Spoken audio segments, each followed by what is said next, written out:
జై శ్రీకృష్ణ. శ్రీ గురుభ్యో నమ. ఓం నమో భగవతే వాసుదేవాయ. భగవద్గీత అథ ప్రథమోధ్యాయ. అర్జున విషాదయోగ.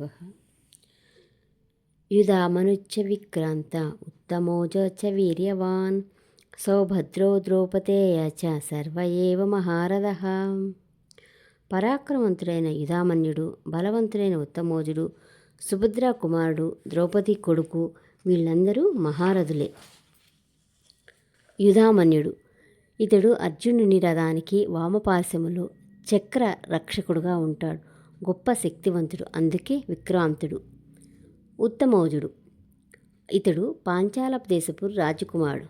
అర్జునుని రథానికి కుడి భాగాన చక్రరక్షకుడుగా ఉంటాడు. గొప్ప వీర్యవంతుడు. సౌభద్రుడు సుభద్రార్జునుల పుత్రుడు, ఉత్తర భర్త అభిమన్యుడు. ద్రౌపది కుమారుడు ధర్మర్జుని వల్ల కలిగిన ప్రతివిద్యుడు, భీముని వల్ల కలిగిన శృతసోముడు, అర్జుని వల్ల కలిగిన శృతకర్మ, సహదేవుని వల్ల కలిగిన శృతసేనుడు, నకుని వల్ల కలిగిన శతానికుడు. వీరు 5 మంది ద్రౌపదీ పుత్రులు. వీరినే ఉపపాండవులు అంటారు. వీరందరూ మహారథులే.